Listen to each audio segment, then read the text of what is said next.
கொரிந்தியருக்கு எழுதிய 2ஆம் திருமுகம் அதிகாரம் 11.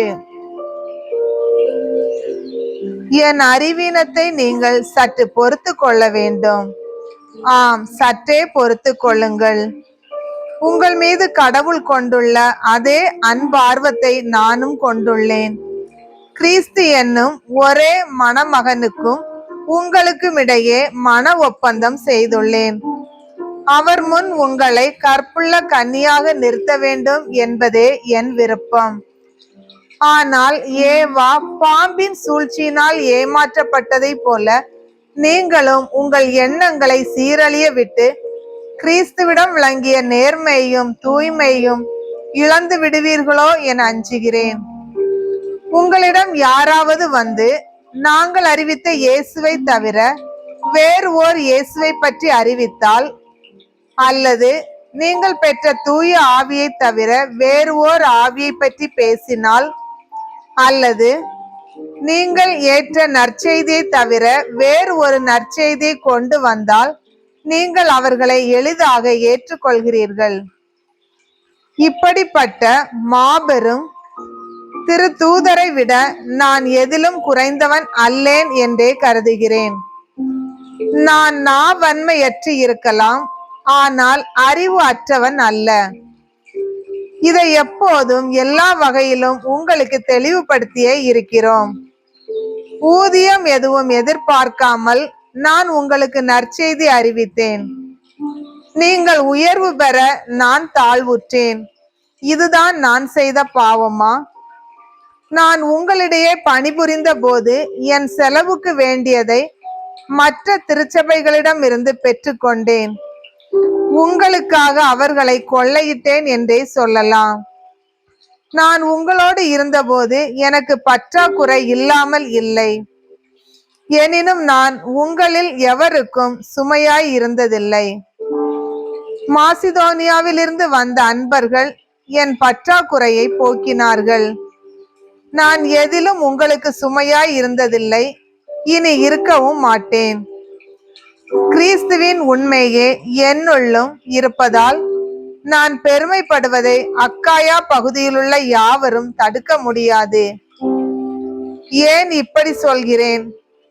உங்களிடம் எனக்கு அன்பே இல்லை என்பதாலா?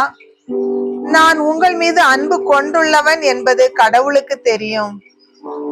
எங்களை போன்று பணியாற்றுவதாக காட்டி தம் பணியில் பெருமை அடைய சிலர் வாய்ப்பு தேடுகின்றனர். அந்த வாய்ப்பு அவர்களுக்கு கிடைக்காதிருக்க நான் இப்போதும் செய்து வருவதையே தொடர்ந்து செய்வேன். ஏனெனில் இத்தகையோர் போலி திருத்தூதர், வஞ்சக வேலையாள்கள், கிறிஸ்துவின் திருத்தூதராக நடிப்பவர்கள். இதில் வியப்பு என்ன? சாத்தான் கூட ஒளியை சார்ந்த தூதனாக நடிக்கிறானே. ஆகவே அவனுடைய தொண்டர்கள் கடவுளுக்கு ஏற்புடையவர்களாக நடிப்பதில் வியப்பு ஒன்றுமில்லை. அவர்களது முடிவு அவர்களுடைய செயலுக்கு ஏற்பவே அமையும். நான் மீண்டும் சொல்கிறேன், நான் ஒரு அறிவிலி என எவரும் எண்ண வேண்டாம். அவ்வாறு எண்ணினால் என்னை அறிவிலியாகவே வைத்துக் கொள்ளுங்கள். அப்படியானால் நானும் சற்று பெருமை அடித்துக் கொள்ளலாமே. நான் இவ்வாறு பெருமையாய் பேசுவது ஆண்டவரின் தூண்டுதலால் அல்ல, மாறாக நான் ஒரு அறிவிலியாய் இருப்பதால் தான். பலர் உலகு சார்ந்த முறையில் பெருமை அடித்துக் கொள்வதால் நானும் அவ்வாறே செய்கிறேன். நீங்கள் அறிவு கூர்மை உள்ளவர்கள் அல்லவா? அறிவிலிகளை மனம் வந்து பொறுத்து கொள்பவர்கள் ஆயிற்றே.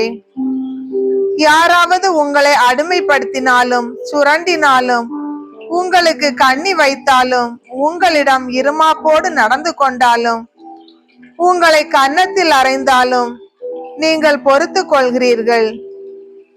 இப்படியெல்லாம் செய்ய நாங்கள் வலுவற்றவர்களே. இது அவமானத்திற்குரிய ஒன்றுதான். அவர்கள் எதில் பெருமை பாராட்ட துணிகிறார்களோ அதில் நானும் பெருமை பாராட்ட துணிந்து நிற்கிறேன். இப்போதும் ஓர் அறிவிலியை போன்றே பேசுகிறேன். அவர்கள் எபிரேயரா? நானும் தான்.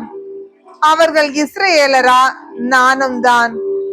அவர்கள் ஆபிரகாமின் வழிமரபினரா? நானும் தான். அவர்கள் கிறிஸ்துவின் பணியாளர்களா? நான் அவர்களை விட சிறந்த பணியாளனே. இங்கும் நான் ஒரு மதியீனனாகவே பேசுகிறேன். நான் அவர்களை விட அதிகமாய் பாடுபட்டு உழைத்தேன். பன்முறை சிறையில் அடைபட்டேன். கொடுமையாய் அடிபட்டேன். பன்முறை சாவின் வாயிலில் நின்றேன். 5 முறை யூதர்கள் என்னை சாட்டையால் 1 குறைய 40 அடி அடித்தார்கள். 3 முறை தடியால் அடிபட்டேன். 1 முறை கல்லெறிப்பட்டேன். 3 முறை கப்பல் சிதைவில் சிக்கினேன்.